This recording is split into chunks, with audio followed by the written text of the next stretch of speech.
अस्सलामुअलैकुम रहमतुल्लाहि व बरकातहू। प्यारे भाइयों, आज की अच्छी बात में फिर एक अहम सा टॉपिक लेकर आया हूँ। जी हाँ, बहुत सारे कंफ्यूज होते हैं कि क्या हाफ आस्तीन का कुर्ता या गंजी पहनकर नमाज हो जाएगी या नहीं होगी। इसके बारे में आइए कुछ सुनते हैं। तो हाफ आस्तीन का कुर्ता या गंजी पहनकर नमाज हो जाएगी, ठीक है। लेकिन कराहियत किसके लिए है? जो बंदा हाफ आस्तीन पहनकर बाहर निकलने में कतराता हो या फिर कोई मुअज़्ज़ज़ जगह दावत वगैरह में किसी रिश्तेदार के यहाँ जाने में उसे शर्म महसूस होती हो, उसके लिए हाफ आस्तीन वाला कुर्ता या फिर गंजी बनियान पहनकर नमाज पढ़ना मकरूह तंजीही है। वरना अगर ऐसी बात नहीं है, जो कहीं भी रिश्तेदार के यहाँ भी मुअज़्ज़ज़ जगह भी हाफ आस्तीन पहनकर वो जाता है, घूमता फिरता आता है, उसे शर्म महसूस नहीं होती है, तो उसके लिए ये मकरूह तंजीही भी नहीं है। मकरूह तंजीही किसे कहते हैं? मकरूह तंजीही शरीयत को नापसंद अमल को मकरूह तंजीही कहते हैं। एक होती है मकरूह तंजीही, एक होती है मकरूह तहरीमी।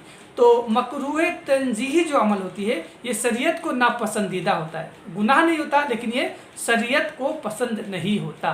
तो जो शरीयत को पसंद ना हो उससे बचना चाहिए। तो इसी तरह हाफ आस्तीन मकरूह तंजीही उसके लिए है जो रिश्तेदारों या मुअज़्ज़ज़ जगह पर पहनकर जाता हो तो शर्म महसूस होती है, उसके लिए है। तो अगर वो शर्म महसूस होती हो तो अब वो हाफ आस्तीन पहनकर नमाज पढ़ेगा तो उसके लिए मकरूह तंजीही है। और जिसे मुअज़्ज़ज़ जगह या रिश्तेदारों के पास या बाहर निकलने में हाफ आस्तीन पहनकर शर्म नहीं आती, तो वो अब हाफ आस्तीन पहनकर अगर नमाज पढ़ता है तो उसके लिए मकरूह तंजीही भी ना रही।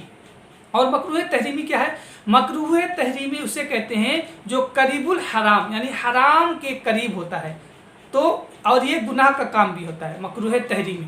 तो हमें मकरूह तहरीमी से बचना चाहिए और मकरूह तंजीही से भी बचने की कोशिश करनी चाहिए। लेकिन मकरूह तंजीही शरीयत को नापसंद है लेकिन गुनाह नहीं है, लेकिन मकरूह तहरीमी जो है ये गुनाह का काम है।